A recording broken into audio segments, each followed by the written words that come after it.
Welcome to the Project, the podcast with the mission to cover every project throughout pop culture and history. I'm Sam. And I'm Lewis. And this week, we watched the King of Queens episode, Manhattan Project. We did, starring Kevin James. Yep, I didn't know any of the character names and I didn't write any of them down. I did write 3 of them down. Nice. There's 3 of them and there's Patton Oswalt.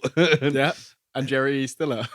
Oh, I wrote his name down. Me too, yeah. But, so why are we watching Manhattan Project? Well, the big new Christopher Nolan blockbuster Oppenheimer is coming to us soon. So Yes. we're doing a whole month of Manhattan Project related things. Yeah.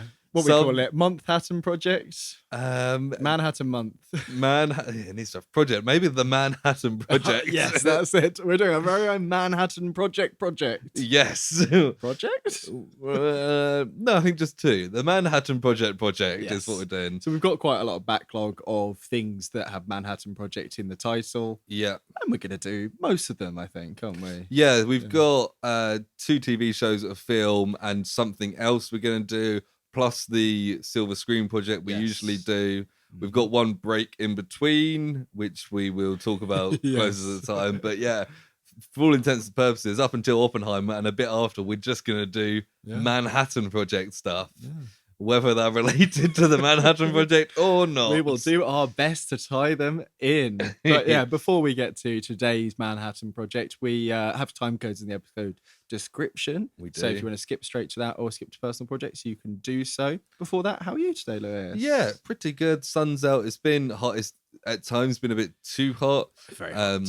Playing football in the hot weather last night was a painful affair. I think after about 20 minutes, my legs went and I was like, I can't run anymore. Yeah. And hay fever has been a bitch this week. It's one of those where we were talking before where it's like, I don't know if I'm also a bit ill and hay fever is making it worse, or if it's just hay fever, or maybe it's not hay fever and I'm just ill. Yeah. It's hard to tell. Yeah. I've been popping those hay fever tablets back. Popping pills. They did help a bit. I'm not as drained throughout the day, but there's still I'm blowing my nose a lot. Yeah. How are you? Good. Yeah, pretty much the same as everything you said there. Sticky. That's one word to describe it. Yeah. Recorded a lengthy Silver Screen Project before this. We did. And I'm feeling the stick. Already out. I actually went out and bought a couple of pairs of shorts today. Did you? Because I realised and that you haven't got them on. Well, no, I don't have time. But I realised I don't really have any shorts at the moment. I think the shorts I had last year have shrunk or ripped. I can't remember what happened to them. But I was like, I can't go into the summer with no shorts. Yeah, you need at least one pair, if not 2. Yeah, so that was definitely a good move. Yeah. No, it's been nice weather, but we're just not built for it, both the country or the people. Really, everyone knows the Brits are terrible at the swell, and Britain as well was terrible. Yeah. But yeah, that's all from me. I'm done. Cool. See you next week. Well, speaking of heat, what's that hot first segment, Liz? Oh, I think you might mean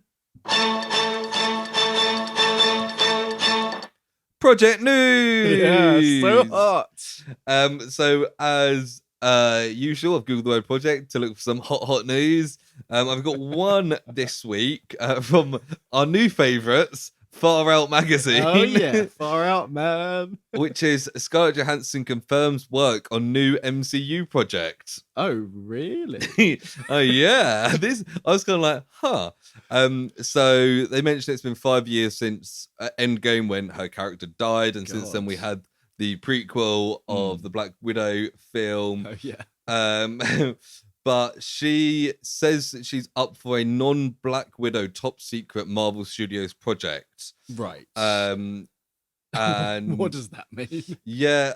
Do you think she'll be doing a different character, or is it going to be maybe? Part of me thought maybe it could be like Secret Invasion, scroll the Black Widow. But if it's non-Black Widow, it might be like she's Natasha Romanoff, but she's not Black Widow or something. Or maybe she's saying multiverse. Yeah. It's like she's the Agent of S.H.I.E.L.D. instead or whatever. Yeah, but she said, talking about a project on the horizon to comicbook.com, she says it is still happening, but not currently because nothing is happening right now. We're all sort of in a holding pattern as we wait out the writer's strike and potentially our own guild strike and so on and so forth.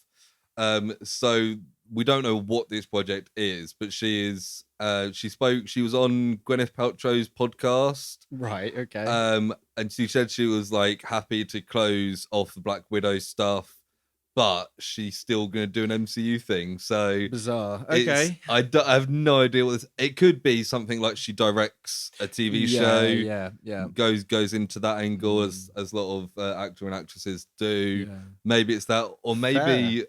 I don't know what else. I can't really. I mean, unless it's the character, but not as Black Widow. That it seems a bit silly, really, doesn't it? But yeah, I think the fact that she's made such a big point that Black Widow's done. Yeah, it seems weird to be like, oh, but there's another Black Widow. But I know it's my best-selling thing so far, so I've got to come back. Yeah. But yeah, I mean, interesting. I like Scarlett Johansson. Yeah, me too. Yeah, both as Black Widow and generally as an actress. So and as our friend that we see on the reg. You know? Yeah, me and ScarJo hanging out. Yeah. I wish. But yeah, I'm quite intrigued by that, isn't it?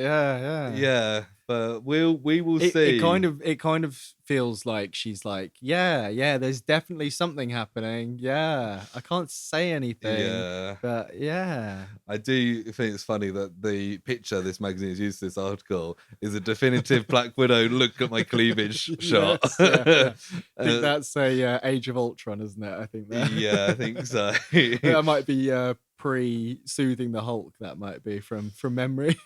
It's a good memory, but now you say it. Yeah, there's snow around. Looks like in a wooded area.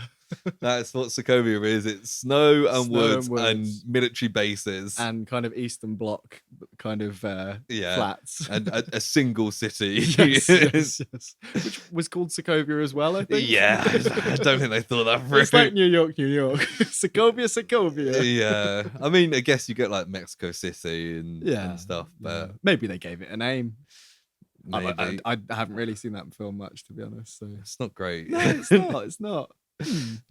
Joss Whedon, eh? But anyway, that's project news for the week. So maybe they'll maybe she'll be in, the MCU project. The film will be called that. Yeah, I mean, I would be very happy to see her pop up in Secret Invasion. Yeah, I think there's quite a lot of mystery there. The only thing I could think of, obviously, that would be I guess it wouldn't be a Black Widow, but that's maybe the way she said close the chapter on it. I was thinking maybe she's kind of cryptically being like, it's not a Black Widow film, but all will be the same. Well, that Secret Invasion is probably too soon. The way she's talking about it. Yeah, definitely. Yeah, I thought she was like, "You'll see me soon, but I can't say when." Yeah, it actually mentions that article that because the writers' strike, like all things are going at a halt unless they're already like fully written. Yeah, and it mentioned that they're currently doing Superman Legacy, and I was like, "Oh shit, I forgot about that." Wow. Okay. Because but it's not started production, has it? Or it's in production. Right, okay. James Gunn's Superman Legacy. But they haven't announced anything about it, have they? No, maybe it must be pre-production. They've written it. But one thing I did hear about the writer's strike stuff is they're filming Deadpool 3 at the moment, but Ryan Reynolds isn't allowed to do any improv because it counts as writing. He's part of the Writers Guild. Which is, I mean, you could argue that a lot of those funny Deadpool moments are pretty clearly improv on set. Yeah. So I wonder how much that'll affect it. I wonder how much leeway it gets. I reckon they've got someone there literally going like, if that's not the script, then you're out. You're out. They just kick him out. Well, he'd be kicked out like the union, wouldn't he? Yeah, true. Yeah. And wouldn't be allowed to write. Or they would just be like, no, you have to go back and re-record the bit. You just see him like wander over to like the director or something and just whisper in his ear, and then the whisper goes, and then the director goes, I think it'd be really funny if Deadpool said this. I'm not the writer. I think even that is part. I don't know how it works. Maybe you're right. It is because he's part of the guild. Maybe. I did see someone talking about how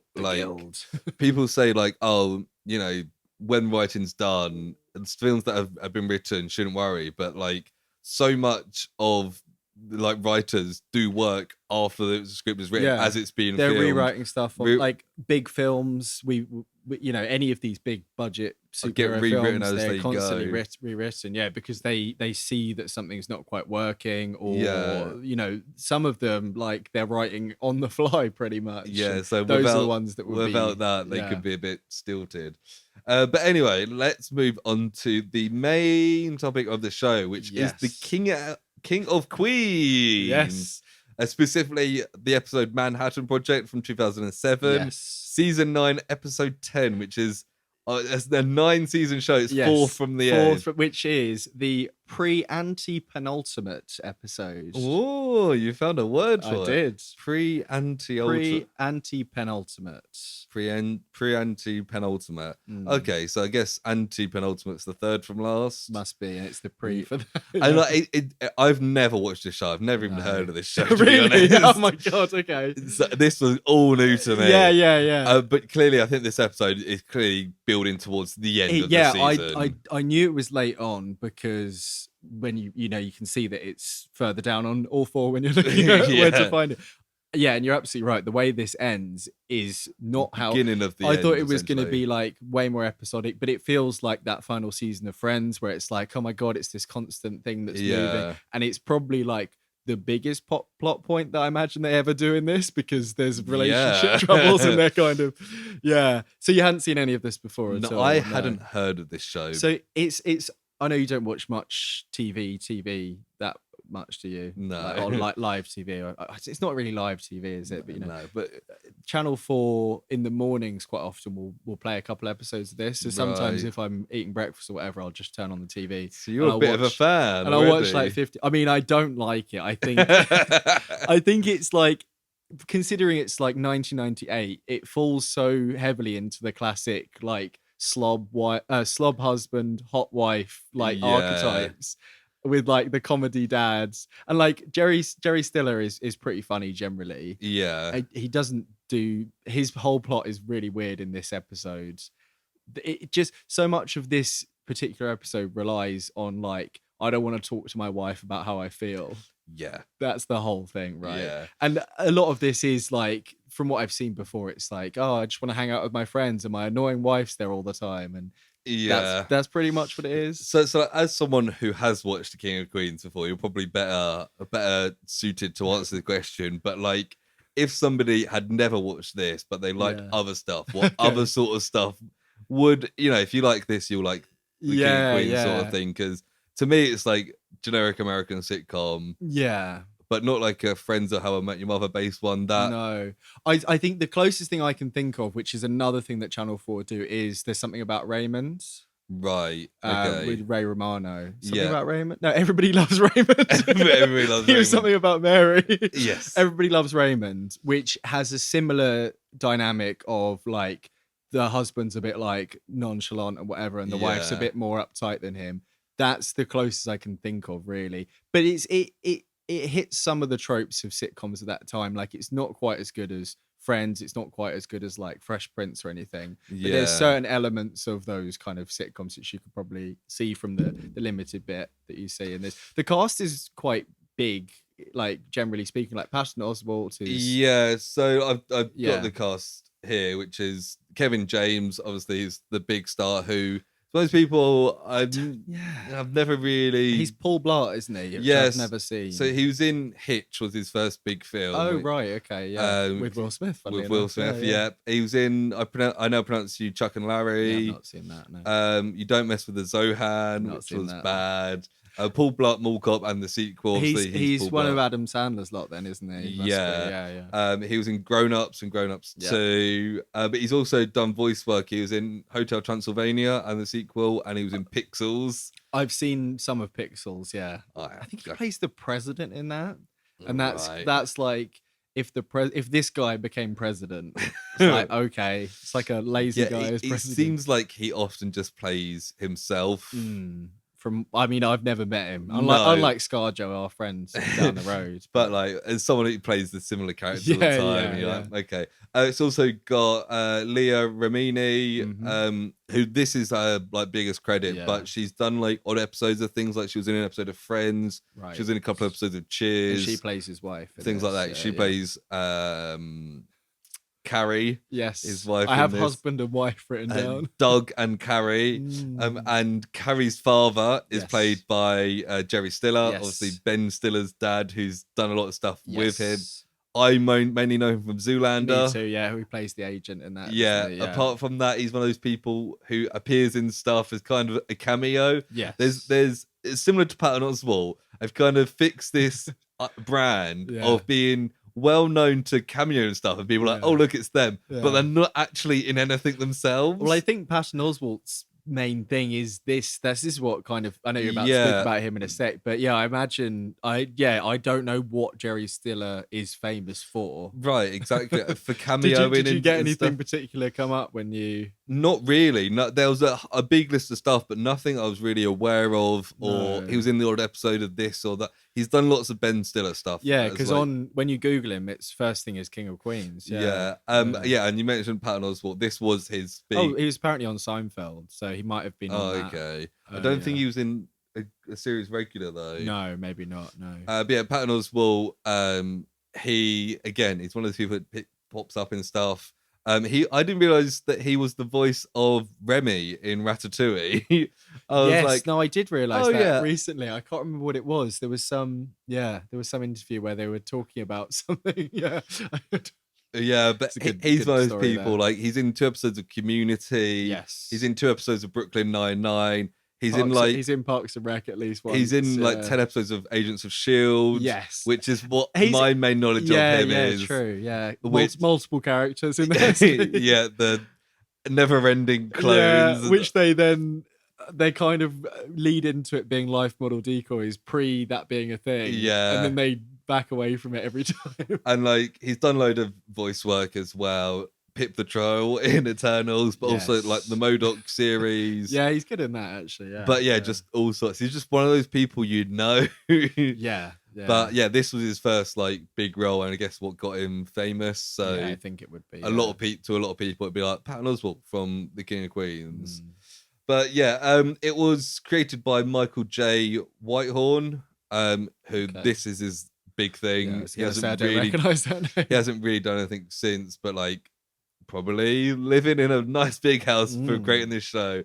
This episode is directed by Rob Schiller, who's done loads of similar TV shows. His next most consistent work after this was 2.5 Men. Okay, I was I can see that. It's a similar sort of vibe. That would be a good comparison, but I could have made earlier, it's a similar sort of situational comedy thing. And the kind of audience I imagine are fairly similar. Yeah.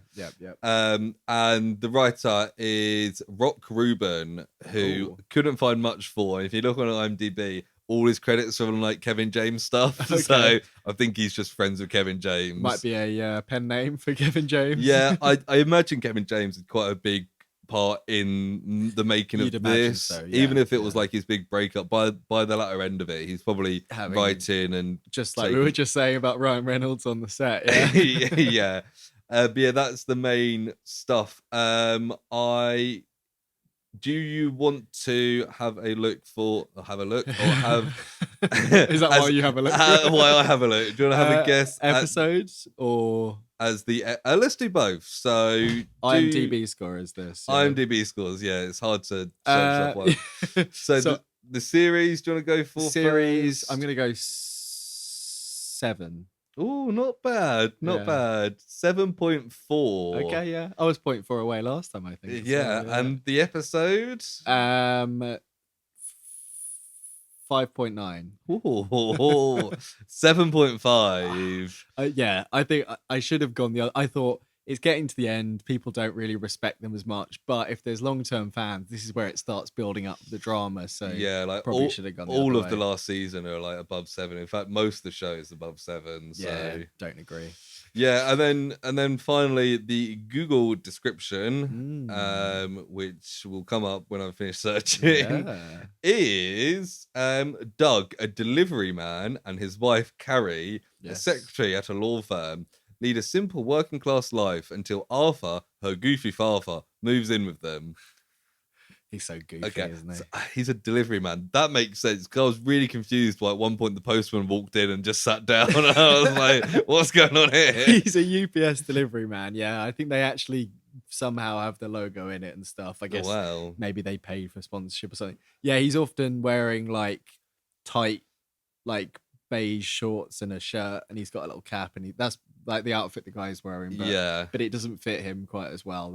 I think that's part of the humor of it, as you could say. Yeah. So before we go into the episode, general thoughts about this. I was like, this is clearly something that like I've missed the boat on, and like maybe if you watched all of it at the time it came out, you'd be like, think of it fondly and like nostalgically. This was 2007. It was running since 99. For me, never heard of it. I was just kind of, this is a bit of nothing, isn't it? Yeah, and it like we often watch weird episodes because we just watch ones that have project in the title. I feel like this was an especially weird one, even before knowing that it was like a cliffhanger episode, because it doesn't start off in the middle of anything particularly, does it? It kind of is just like, they're there just, and when it did like the flashback, I was like, oh, it's a flashback episode. And then I was like, that would be weird, because that's all about contrasting the present setting of the sitcom with the past. It's like, that would be weird for us. This was somehow even weirder, because a lot of the B plot with the dad, there's no substance to that at all. It just that whole relationship and just flies by. Make a lot of sense. Like his relationship, there's no that B plot seems to last like a month when the consequences are like one day in the main plot. Because she's like, I'm gonna phone up about the apartment. She obviously doesn't do it, and then she leaves it hanging. Yeah, because like as well, there's the part before the singer goes on stage and she's like, "Oh, I've got all these problems," and he's like, "No, you don't." And then she's like, "Okay." It's like, that felt like the whole episode should have been she was scared to sing or whatever, and he was helping her, but he resolved it in one sentence. Yeah, and then it moved on. And then like the main plot has kind of like. Joe, I think it was the start of a longer thing, yeah, but it didn't. Part of me was like, because we didn't know that, it just felt very, and I think that shallow. Quite central to the main plot is the fact that Doug, Kevin James, is the king of Queens and doesn't want to leave Queens, and she wants to move to Manhattan. To me, I'm like, they're both in New York. Like, this is you're making a mountain out of a molehill about something. Like, I know New York's huge, and the different boroughs can be like, Queens is more suburban than like Manhattan. But she's also like that. The house that they're in is very clearly like a decent sized house. Yeah, and I don't think either of them are particularly right. And obviously, the way they go about it is completely wrong, especially from his side of it, because he fakes his whole thing and then suddenly at the last minute pulls out. But there's no real reason why they should downsize to what looked like a tiny flat in that flashback. Like a 1-bedroom apartment. It looked like a studio almost. I don't think it was, but like there's two sides of that, of like, why is she so desperate to move from their lovely house to this apartment to live somewhere that's like an hour's drive away, or maybe a bit more? And it's the kind of thing where she should, the way you're expecting it to go is her to be like, oh, that was a nice dream 10 years ago, but oh well. Yeah. And it's nice that you brought it up. If you like Manhattan, just go visit Manhattan. You can go there every weekend. If they wouldn't know anybody. And then they needed to have more reasons why she should move. Like maybe her sister lives there, or her, I don't know, her dad lives there. Yeah. Instead of maybe the place where the dad was going to move into was always in Manhattan. It was already there, so they would have been near him, or do you know what I mean? Something like that. But then like on the other side of that as well, one of the main reasons he doesn't want to leave is because like he's talking to his friends Patton Oswalt and the other guy as if he's never going to see them again if he moves to Manhattan. It's like and it's on the other side of the city. Yeah, and the thing is as well, in this episode, they don't do a good job of making it seem like he likes any of them either. Yeah, like it again, like you said, if you'd watched all of this, and I've seen like bits of them hanging out, and we see them play basketball and stuff, and it's like, oh yeah, these are his only friends. I guess she doesn't have. I think she's friends with the other guy he works with's wife or something. Of course, but that's not ever mentioned. I guess she doesn't care about her. It's friends. like I'm friends with people that don't live within an hour of me, and it's not like I would never see them or talk to them again. Like it's such a bizarre like stance. It's all just decided so quickly as well. Well, maybe not. Maybe it's over a month. I have to say, not knowing anything about this show, I have to say I was a little disappointed that a show called The King of Queens wasn't an LGBT show about a gay guy who's like the most popular gay guy in a group of queens. No. That's how I read it at first, like The King of Queens, and I was like, oh, cool. It's almost the complete opposite of that. Oh, yeah. It's the straightest guy you could ever imagine. Although, right, you could probably go into... I don't know this. I know what you're going to say. I know what you're going to say. Are his friends a couple? Is Patton Oswalt and the other guy a couple? I think so, but I don't know. I'm pretty sure when I watched it before, he was living with his parents, Patton Oswalt. I don't think I know who this other guy is. Because at one point they're viewing the house together. Yeah, I'm just going to look it up quickly. So, I mean, throughout this show, me more so than Sal, I'm sure there are people who've been listening to this who have watched the show a lot. If you can answer any of these questions, please do let us know. Oh, yeah, because we'd love to, yeah. Email in and tell us, yes, they are a couple, or no, they had a rocky divorce in season 2. Apparently, according to the King of Queens fandom page, it said, although they are often mistaken to be a couple, I don't know where the rest of this is going. They're not, I guess. Behaving like a couple, and they are mistaken by others as being gay on several occasions. Right, so I guess it's a running joke that they're so close, they're like a couple. Yeah. And this was like the early 2000s when they couldn't just make them a gay couple. Yeah, I don't know. Because this isn't really, like you said, it's not a gay show. The target audience isn't gay people. It's like, it's manly men who like to sit on the porch and drink a beer. Yes. And get their wife to say they can go to KFC. Yeah. Yeah. And has he only had KFC like twice in like 10 years? I don't understand that. Yeah, by the looks of me, he's probably KFC more than twice. Should we try and move through? Yeah. It's difficult because we don't really cover many kind of sitcom episodes like this. Yeah. We've done Fresh Prince fairly recently. I feel like we managed to capture some of the, because it was the intro episode, it was less jokes and plot and more introducing people. I'll say now, there wasn't a single part of this episode that even made me crack a smile. So really? Okay, yeah. I think there was like one bit that I was like, oh yeah. It starts with like the intro, which I don't even remember because it's the most generic sitcom intro. It's just them like doing stuff. The names coming up with a generic song. It's like, yeah, no, I do know the song because I've heard that a few times. Yeah, I don't. It's stuff like he's driving his delivery truck and like they're getting ice cream and he drops some on himself, and they're like at a picnic or something. Oh, I don't remember this. Yeah, I watched this last night. I watched it today, so so it opens with Doug, Karen James is sitting in the kitchen looking at the newspaper. And an old man walks in who turns out to be his father-in-law. Some random old man. Who's wearing like a big suit.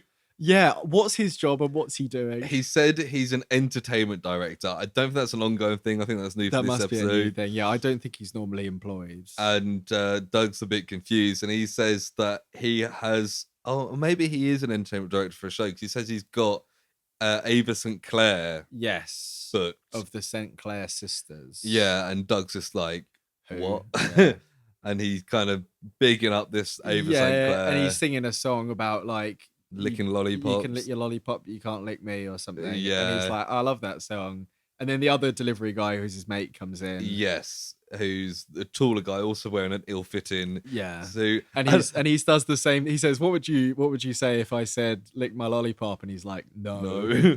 I wrote it down because I didn't know the context. I'm just the postman's walk. I think he comes in and he's like, "I've got your post." Right. I was like, the postman's come in and made himself a coffee. What the fuck's up with that? So I think they're going to go to work together, but he's just brought the post that was at the front. I think that's funny the way. The things Americans have that we don't is a little post box sitting at the front of their garden, which they put their post in because the cultural differences. They don't want to walk up and put it through the post box. So they don't have post boxes? I guess not. Do you know what? I've watched enough American TV in my life that you probably noticed. I don't think they do. I'm going to start...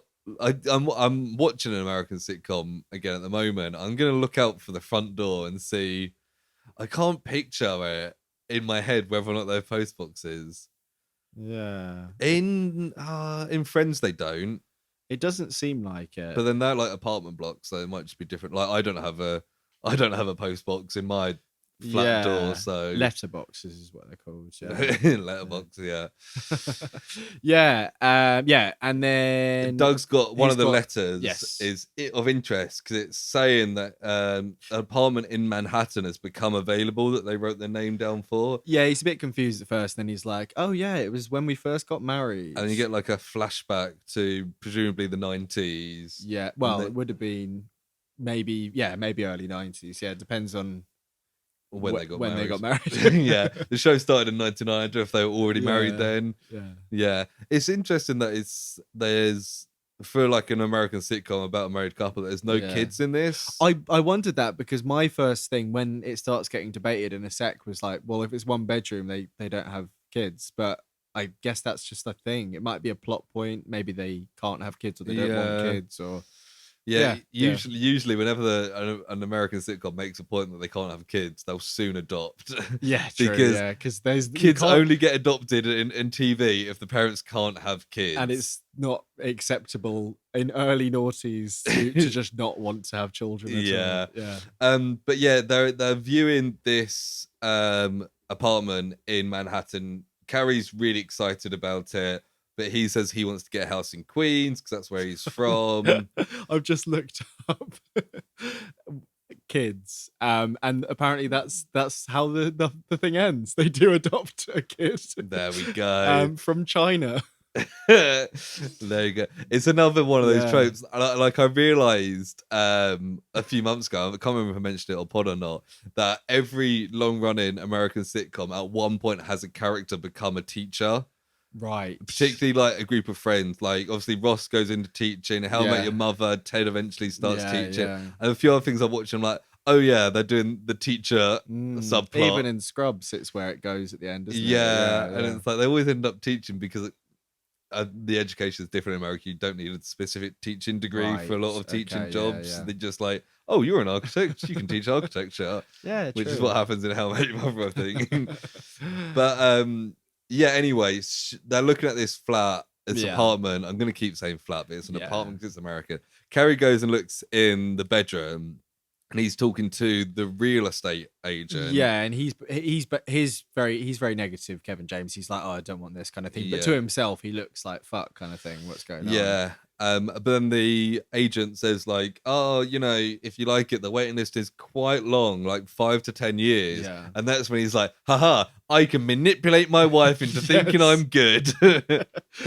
That's basically the plot of the episode, isn't it? Yeah. And he's like, hey, I'm going to do that. So he goes in and is like, I've changed my mind. I really like it. Let's write our name down. Yeah. So he can get his KFC. Yeah, I think it flashes back to the present, and he's like, this bit did kind of make me laugh because he's like, and I was rewarded that night. We went to KFC, and I was like, that's a little subversion there. It's quite. But yeah, back in the current day, he's like, I'm gonna hide this letter. And then his mate was like, you wouldn't be able to do it anyway because of Arthur. Like, it's a 1-bedroom apartment. Where would he go? And then he's like, and the Carrie comes in. Yeah, and he pretends to like open the letter again. Yeah, he's like, oh, I can manipulate my wife once again. It's only been 5 to 10 years since I manipulated my wife. So. Yeah. And he opens it, and this bit was mildly amusing where he's like, oh, we've got this letter. What does this say? Yeah. And he basically tells her about it. And he's like, I think I'd be up for this, Yeah. I think that would be a good thing to do. And I can't think of any reason not to do it. Yeah, and she's like, yeah. And he's like, maybe there's some person. She's like, he's like, it could be something or someone we're forgetting. Yep. And she's like, oh yeah, Dad, we can't do that. And she's like, I'll call them later to cancel. Yes. And he's like, oh, maybe we should get some comfort food. And she's like, oh yeah, good idea. We'll get sushi. And I'm like, no. I know that's the joke, but like nobody's comfort food is sushi. Like people like sushi, but maybe. not as like lounging on the sofa, feeling a bit dirty, shoving food in your mouth, comfort food. Yeah, which KFC definitely is. Yes, it definitely is. Yeah. I think that's a different quite ballpark there. But yeah, then it's that scene we were talking about before with Ava St. Clair a bit nervous to go on stage. Oh, there's a quick bit before where the boys are all playing a basketball game and they're like having a quick chat about housing markets or something. It's really quick. and they're just like, the Patton Oswalt and his friend / partner are like, you shouldn't sell your property. It's a bad time to do that. And then it's the end of the scene. And apparently those two are like nerdy guys. Yeah. And they make a joke about how those two are playing basketball against Kevin James, who's quite sporty. Right. And this tall guy playing basketball. And it was like, oh yeah, that's unfair. And Patton Oswalt as well, at that point, makes the point that like renting is a waste of money. That's it. Yeah, he says to his friend, and it's like, see, I think he's trying to convince him to buy a house with him. Yeah. And it's like, to be fair, renting is a waste of money. As someone who's been renting for like 10 years, it is a waste of money. But yeah, he got to a bit where Arthur's talking to Ava St. Clair. She says she wants to cancel because she's too nervous. She's like, I'm not Ava St. Clair. I'm Easter Levine from Brooklyn. Right. I was like, okay, she's got a stage name. Cool. Yeah, and he just goes over and he's like, okay, your song like really helped me out in a bad spot. Yeah, he said in 1962, like he went broke and then he heard the song and it kind of saved his life. Or whatever. And she's like, well, okay, then I'll do it. I was like, cool, this is a fun B plot. And then it's just like a montage of like him like fawning over her and her being like, oh, you're so helpful. But it doesn't seem that romantic. Yeah, before that, like you see her leave stage like a big round of applause and she's like really thankful. And then she says to him like, I want you to stick around. I want you to help me with my tour. Right. Because she's going on tour. And then you get like... Yeah, this is like a weird... There's that funny bit where he's like, I don't need pay. She's like, great. But he's like, I want you to cover my travel and like get me a new suit and maybe some walk around money. She's like, I could just pay you. He's like, I won't take a dime. But yeah, then we get a montage of them on tour. Right. But it's not like... It seems like they're maybe slightly falling in love, but it's not romantic. It's not like, it seems like he's doting on her and she's just being like, oh, this is nice. And like, so and maybe that's where the plot will go, that she doesn't really like him that much. Yeah. But then she seems like she's rich. What confused me, she's rich even though she's playing like this small club and isn't that confident. Yeah. What confused me is, how long does this montage go on for? Like, how long does this span? Like, at least a week, I guess. Because they do say later it's quick for them to get married. Yeah. So, like, if it's a few days, there's too many shows for it to be a few days. It's at least a week. Yeah. But that's very quick. And also... Even if it's one a week, it could be like a month then, couldn't it? But then, if that's true, then the A-plot doesn't really make sense because there's been a whole few weeks I guess they've just forgotten... Yeah, but maybe surely then the apartment would have gone to someone else. Yeah, exactly. Yeah. Although it doesn't make much sense. Maybe with the waitlist thing, they keep it open for like a month waiting. Maybe, but I mean, they never say any of this. So no. We get a bit where Carrie's making dinner because obviously she's the housewife. Yeah, she drops the spaghetti and then she just scrapes it onto the plate and puts it in Arthur's place. And he comes in. He's like, I've got some news. Yeah. He's like, I'm getting married to Ava. And she's like, no, you're not. Go have a nap, old man. Well, I think she says, take some of your blue pills and go pretend to have a nap for a few hours. So I think she's saying, go stop being horny and sort yourself out. Well, I may have misunderstood that, but she definitely said, take a few of your blue pills. So I think that's what the implication is there.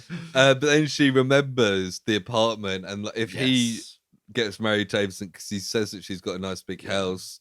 Yeah. If he moves out, then there's nothing stopping them moving to Manhattan. Which, to be fair, it does bring the two plots together quite well, and I didn't see that coming. I don't know about you. I wasn't like, oh, this. It does join them up. It's all a bit. Yeah, that's probably the only good thing I can say about this. To be honest.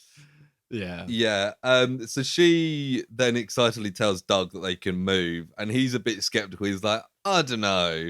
Yeah, because he was fully he thought it was done. Yeah, because it was a month ago, I guess. And he's kind of like, Arthur and Ava, like they've just met. Is it going to work out? He's always finding like these things don't last long. Yeah, I think they even say that he got married or left the house once, like multiple times. Before or whatever. Yeah. And she's like, no, I'm confident about this one. Like they seem to have a real connection. I spoke to her on the phone. She's really nice. And she's excited about moving to the city. Right. The city that they live in, but a different part of the city.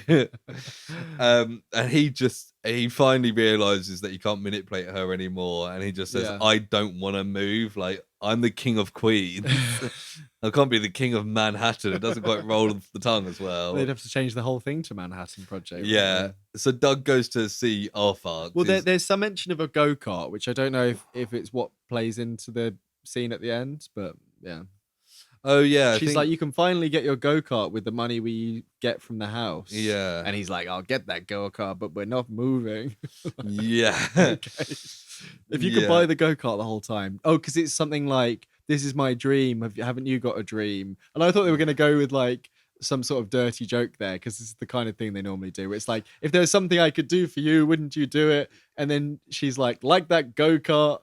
Like, I thought it was going to be something like him be like, oh, I want to hit a home run for the Red Sox or something. Right. I don't know if it's the right sport or the right area, but something along those lines. Yeah, I know what you're saying. Like clearly unachievable for somebody like him to counter argue. But but he goes to visit Arthur, who's in this big mansion where Ava lives. I think like the maid answers the door and stuff.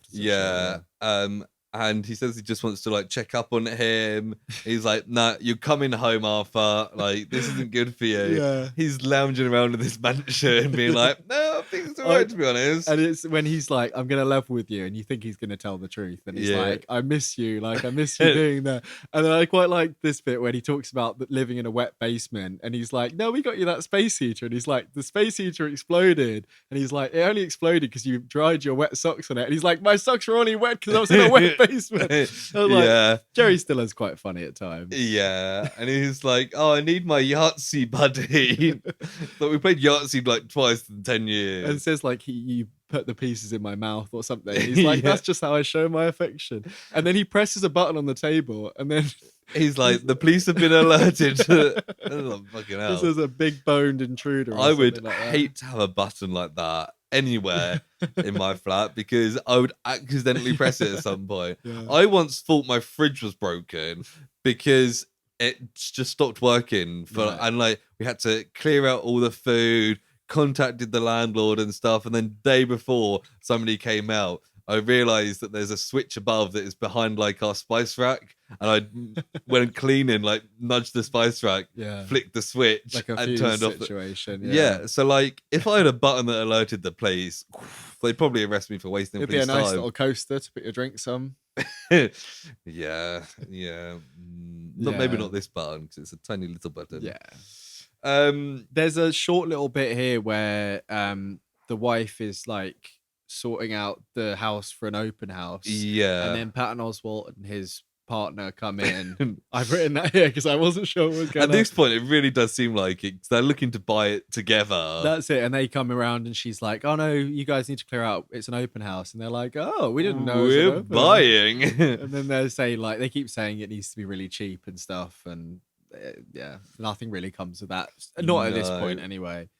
And then we get a scene of Doug dreaming, and it's at the apartment in New York, and they're hosting like a really like upper class fancy cocktail party. It's very much like in How I Met Your Mother. Whenever Ted goes to like a fancy cocktail party, it's that kind of vibe. Is that everyone's being a bit snooty and like. And then this bit really came as a surprise to me, because like someone knocks on the door and comes in, and I was like, I kind of recognize this guy, and he's like, hi, I'm Tucker Carlson. I live across the street. And I was like, I didn't hear him introduce himself. I was like, the guy from Fox News. I think he got fired by Fox News like a month ago. And all round, a terrible guy that's got like loads of links to Russia and stuff. Yes, it is him. Yes. And I was like, that's so weird. And he's like, no, he's like, I'm just across the hall. I'm your neighbor if you ever want to talk politics. Yeah. Because I thought the joke was that he has a neighbor who just wants to talk to him about politics, but I guess it's see, like I don't know what the public perception of Tucker Carlson was in 2007. I think that is still it's like a Homer Simpson joke of like politics, rather than having to talk to Tucker Carlson to politics, because I wouldn't want to talk to Tucker Carlson about politics. He's a fucking dickhead. Fair. You know you're bad if you get fired from Fox, and not for being like too liberal. Like fucking hell. Yeah. So yeah, he wakes up going, no. Yeah, and he's like, I don't want to move. We get a bizarre interaction here where she punches him. Yeah, he admits the truth, and her initial reaction is to just punch him in the stomach. Yeah, and I was like, real weird. Okay, that's real weird. Bizarre. Maybe a slightly abusive relationship. Oh, absolutely. I the only thing I can think of what they were going for is when they first talking about it, and he makes her remember about the dad. He's like, oh, that's a real gut punch. So I don't know if they, I mean, it's still not cool at all, but if he'd gone, or if she'd gone like, that's the real gut punch. Do you know what I mean? I feel like that would have, at least I would have seen what they were trying for. This just makes me think that she punches him routinely. It's a bizarre choice. But then some like guests come in, like, because it's an open house and they're looking around, and because they're in like the bedroom, and Doug like shouts at them like, get out of here, get out of here. And she's like trying to convince him like it'll be nice to live in Manhattan, and he just like shouts at her. And then this is like, for kind of a pretty low-key sitcom, I was like, this is a bit like hard. I didn't know where it was going because she's packing. And he's like, I don't believe, like, he's like, you're not really packing, you're not really leaving. And she's like, I'm going to move into our apartment in Manhattan, because I guess they said yes. She's come up with the keys before that. Oh, yeah. And she's like, I've already sorted it all out. Which both of them are wrong in ways, because if he's said the night before that he doesn't want to do it, she shouldn't then just do it. Yeah. But also, he should have told her before she probably signed the paperwork. And maybe be a bit more open-minded. They both maybe should be. Both, yeah. I did quite like when he's like, oh, not to Manhattan. I've seen Planet of the Apes. That city's not going to be there that much longer. There's a couple of little and he kind of says like, I'm glad you're leaving. And she goes out and he's like, she'll be back in 5, 4, 3, 2, 1. And then you hear a car drive off. And then that's the end of the episode. And I was like, okay. And we see a quick like, next time. And she's come in to get her china. And this is when he's on a mobility scooter, which I thought it was like a Dodger. Thing. Well, it's high enough up that it looks like a mobility one. So I think maybe next episode he'll try and get a go-kart and he'll get that instead or something. I don't know.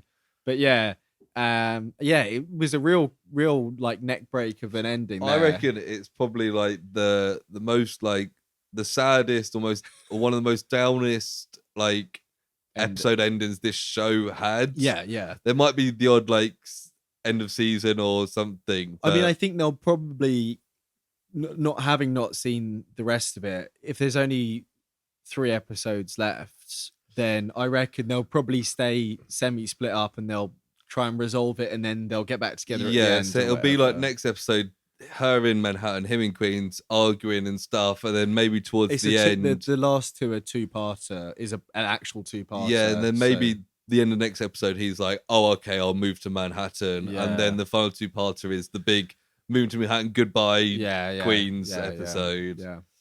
But... Yeah, that's it. I've got a couple of bits of trivia before we talk about our thoughts on it. One was interesting. It was the last US sitcom to start in the 90s and finish its run. It started in 99. I was like, okay, it ended in 2007. All other 90s sitcoms were done by then. Right. Okay. And episode specific, the house that Arthur moves into, Ava Sinclair's house, is the same house from Fresh Prince of Bel-Air. Right, how weird. Which I didn't really recognise, and even now I'm like, it must have been different angles and stuff. And I mean, it's a big mansion. There's probably rooms that aren't in Fresh Prince, but I was like, that's funny. Maybe it's just the go-to mansion that's used. Yeah.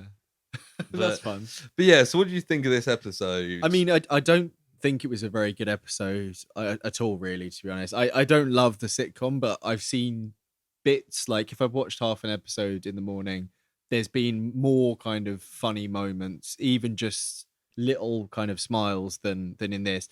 I noted a few jokes down more for notes than anything. Yeah. And I think they're okay, some of the ones I mentioned, but they're not like as good as most comedy things. I didn't really like it to be honest. It wasn't really for me. I didn't enjoy it. I was like, it's like you said at the start, it's such a generic character to to center a sitcom on of like, oh, I'm a man who I really like where I live and I like hanging out with my friends and oh my hot wife's always yapping at me. And now I have to look after her old man. It's like the worst of the Simpsons archetype stuff. Yeah, it's Family Guy. Yeah. No, yeah, you're absolutely right. Yeah. It's like whenever Simpsons, like I've watched some Simpsons episodes on Channel 4, fairly recently from the later half of the run of Simpsons. Yeah. And occasionally they'll just end on Homer being an awful husband and Marge just being sad. And I'm like, that's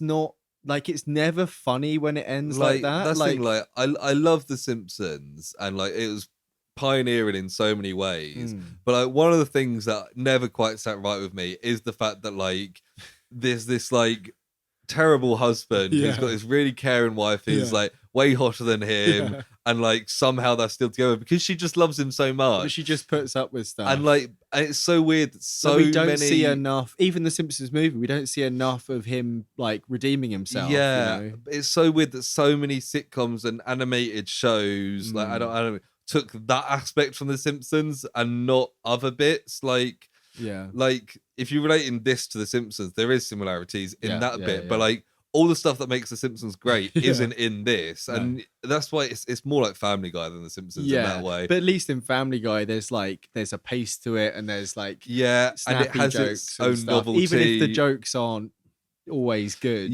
But Family Guy, like I've watched a fair amount of Family Guy. Like the novelty of like the flashback jokes, Stewie and Brian as well being something that wouldn't usually exist in a sitcom of like a smart baby and a talking dog.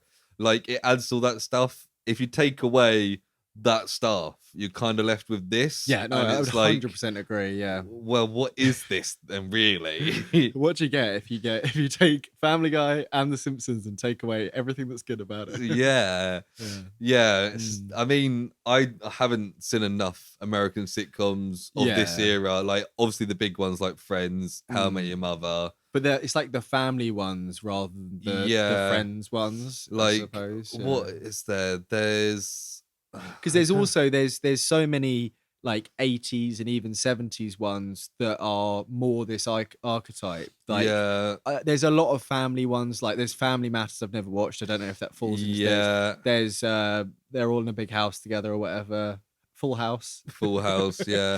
There's the one that's on Simpsons all the time where the wife's like really naggy and you see it like parodied on TV. Yeah. And that feels like this, but that's in the 80s. I feel like a lot of the ones I have seen kind of often have that family archetype, but there's a twist about it that makes it like The Fresh Prince is a typical family archetype, but the twist is you've got kind of a guy out of his usual scene trying to get used to being like a guy from the streets in this big posh house. The other one that I've talked about a lot here, Gilmore Girls, is an American sitcom the same era. The twist on that is that it's just a mother and daughter relationship.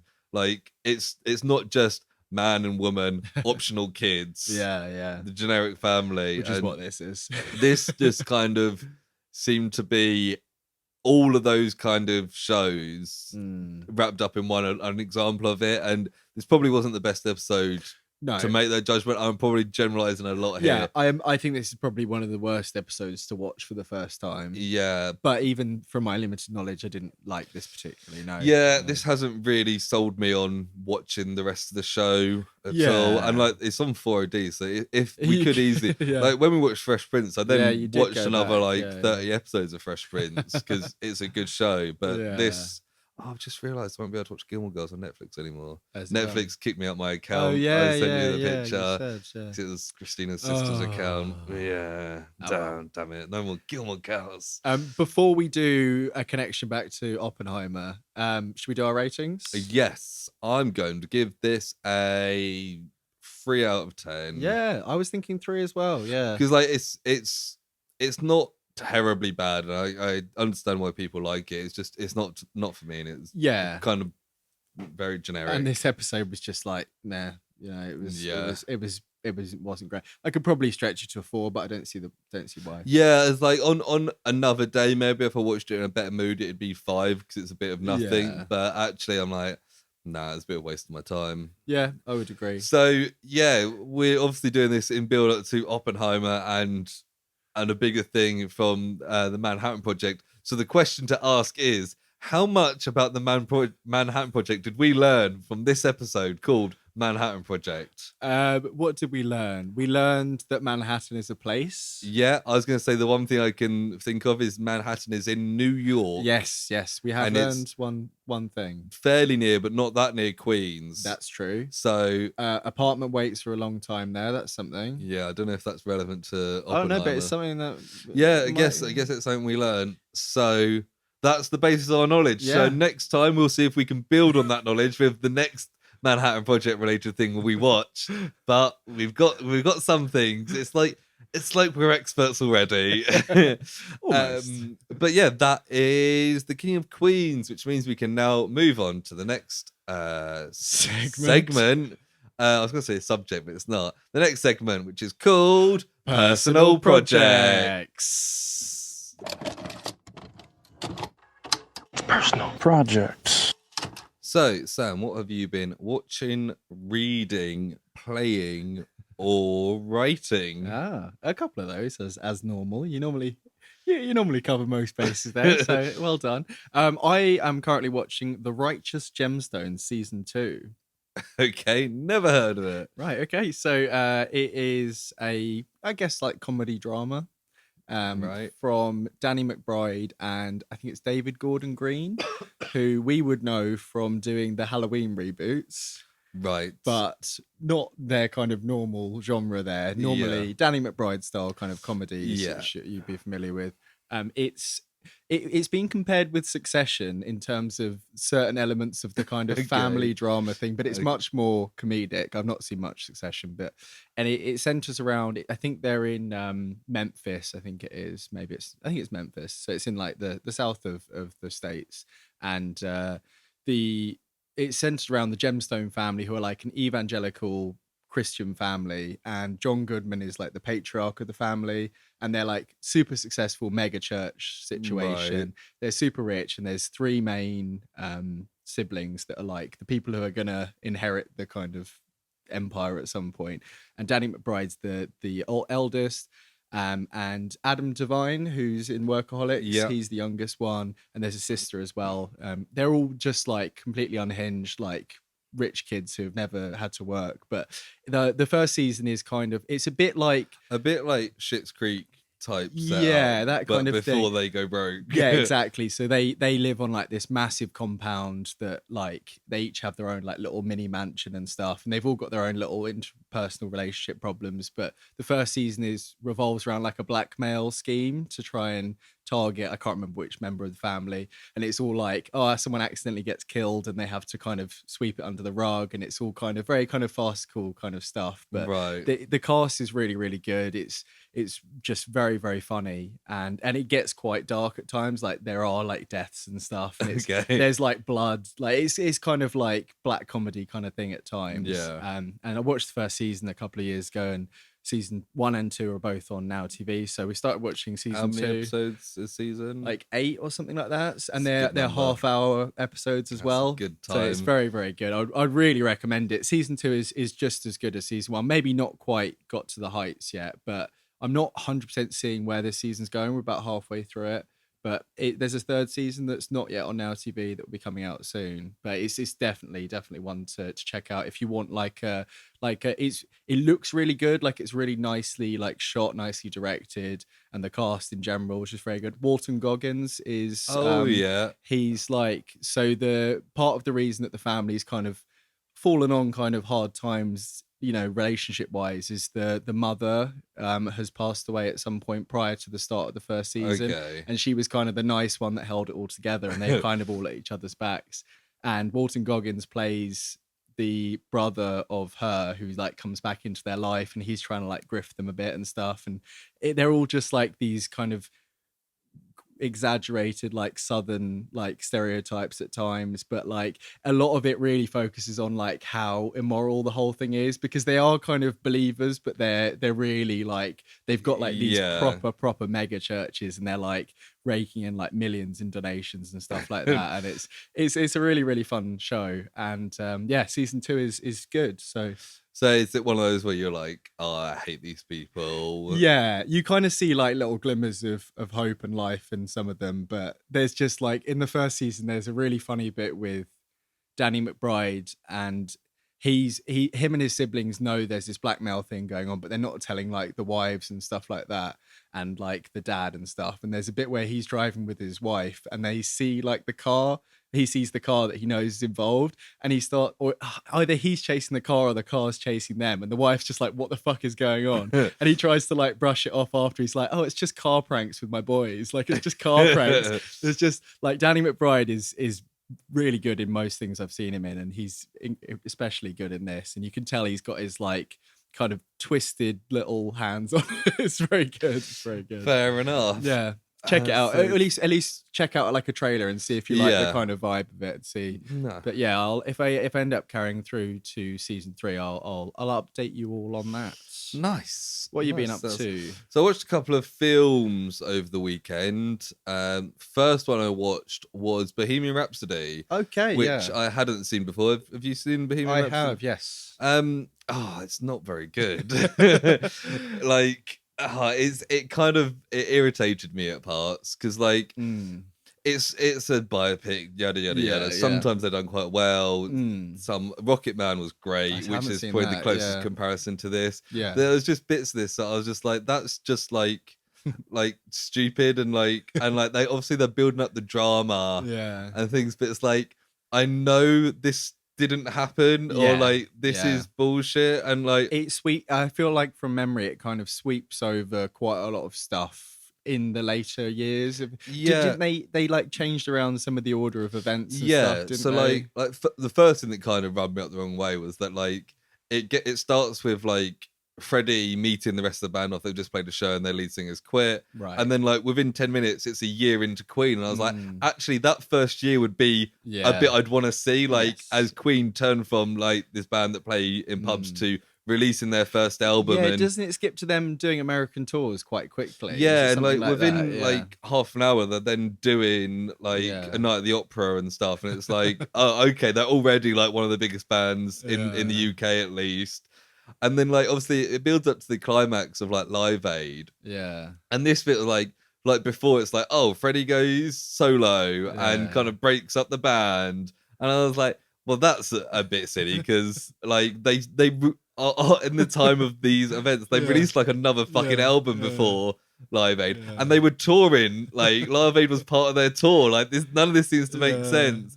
And it's the whole like, oh, he's got AIDS, and like they do that stuff fairly well if it's not entirely accurate. Yeah. But it makes it seem like Live Aid is like the big culmination of like doing that. And it's like he lived for another 6 years after Live Aid. They released another 3 albums. It's so weird for that to be like the end of the story. I remember it being quite rushed over, especially I don't know masses about the history of Queen, but I know a bit about Freddie Mercury's life, and I remember being like, I don't think this is quite. Yeah, especially considering like didn't all the members of Queen had to like sign off on stuff, because there's a scene early on that everyone was criticizing on like Twitter and stuff because it constantly cuts between all the members of Queen having a discussion, and apparently that was because all the living members wanted to have the same amount of screen time or something. I don't know how true that is. Yeah, it's but really there is some weirdly strange edited. editing in the film. And there was one thing that's like was really annoying was that like some of it was written like a musical in the terms of like they'll just be chilling and then suddenly one person will be like, oh, what about this? And they'll play like a guitar riff, and it'll be like it'll be like dun dun dun dun dun dun dun dun, and it's like, oh yeah, that's definitely how that song was written. Or like just Freddie Mercury just casually sitting at the piano and playing Bohemian Rhapsody, and you're like, what the fuck is this? This isn't how people write. It's like what like people who aren't musicians imagine how people write songs, but it's just like, I just had this idea, and then which is true for some songs, but like not their entire discography. And I was just like, it all just fell out of them one day. Yeah, it kind of feels like the Live Aid stuff. it's quite extended, and that's like quite good. And it's quite been accurate. Compared to how accurate it is. But like my main problem with that is like it's very good, but you can see the live show on YouTube, and it's like 20 minutes. Like you don't need to watch this to see that great performance, which is like fantastic performance, and that's why. I think that's why it looks good in this, because they're just copying something that we already know it's great, and it's like, Rami Malek's quite good in it. Yeah, and like, I don't love him in everything. I've heard he's good in Mr. Robot, which I've never watched. Yeah, but he's okay in that James Bond film. He doesn't get much to do, does he? It's more the character I didn't like than him. But yeah, I kind of went into it knowing that I wasn't really gonna like it, and there was some bits that I was like, oh, that's quite fun, but overall I was just kind of like, this just isn't very good. No. And you know, it got a load of and like it got lots of accolades and stuff. Yeah, I mean, Rami Malek won Best Actor, and it was nominated for Best Picture, which it definitely didn't deserve. And I stand by Rocketman is a much better film. That came out, I think, the following year, maybe. Yeah. And I think I didn't see this in the cinema, Bohemian Rhapsody, but I think I was kind of like, I've seen enough of this for now. I don't need to watch another one. So I've obviously backed the wrong horse then.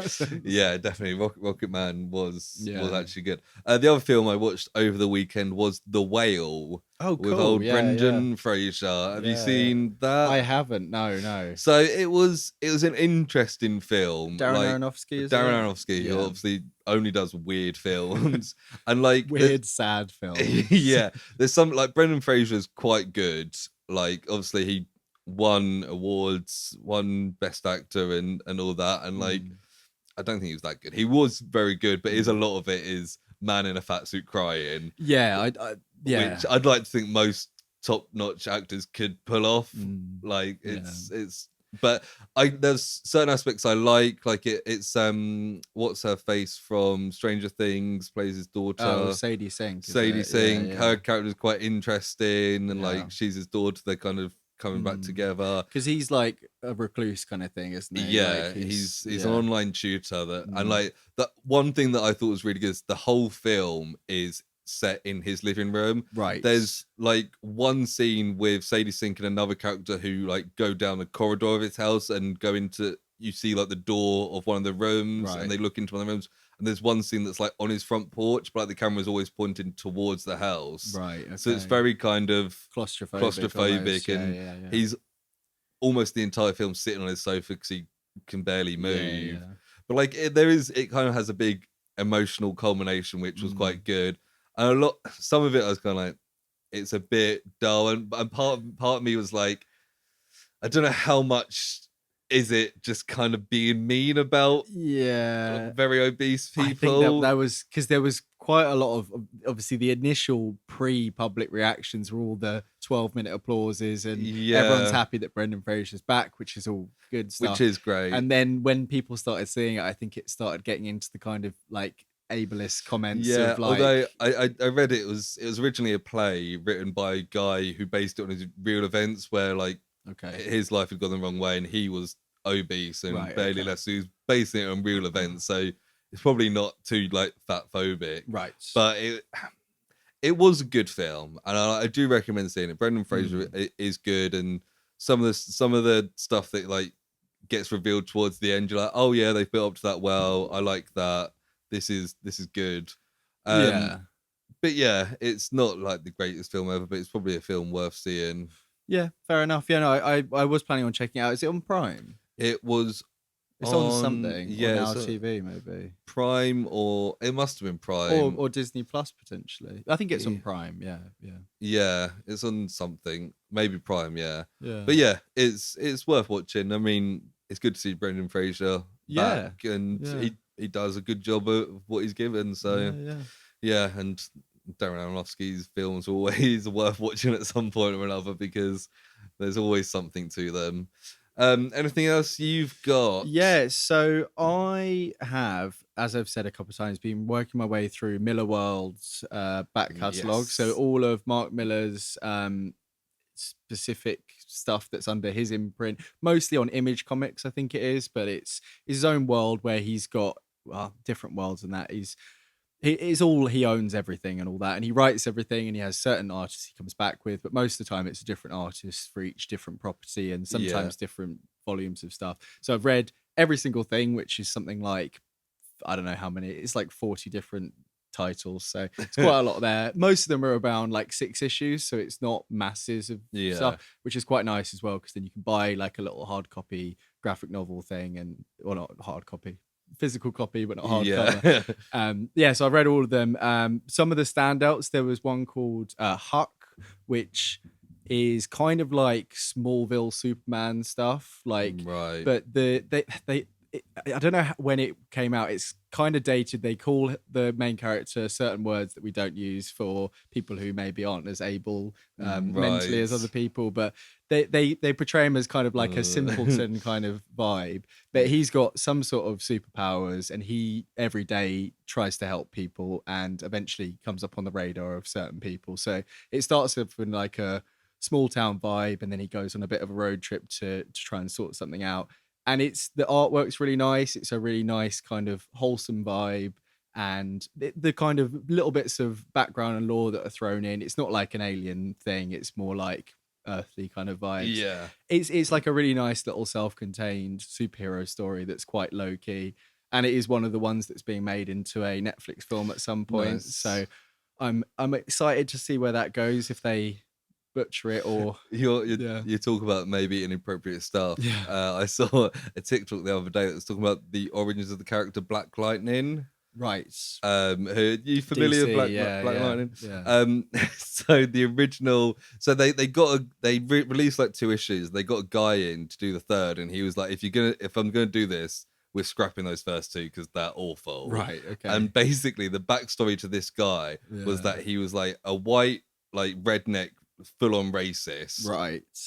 And he was just like openly racist, and then one day said the N-word and like Shazammed into Black Lightning, and that was the character. And he was like the first like DC like black front cover superhero, and that's how he wasn't actually even black then. No, he just said the N-word. But then did he become black? He got the superpowers of a black man.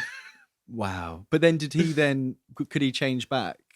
I can't remember. Because I guess maybe moralistically they'd be like, and then he was stuck, and then he had to live his life this way.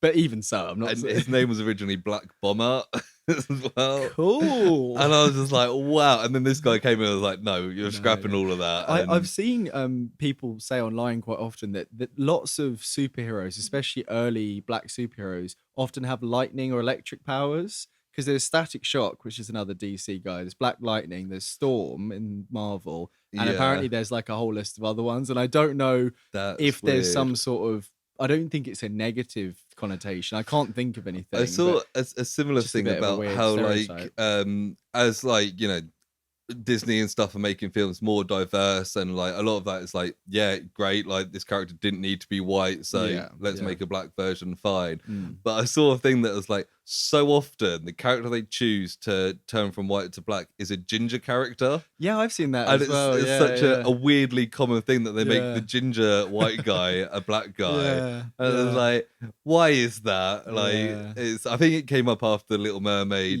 stuff. That's the reason. It's like, actually, it's a really common trope to make the ginger guy a black guy.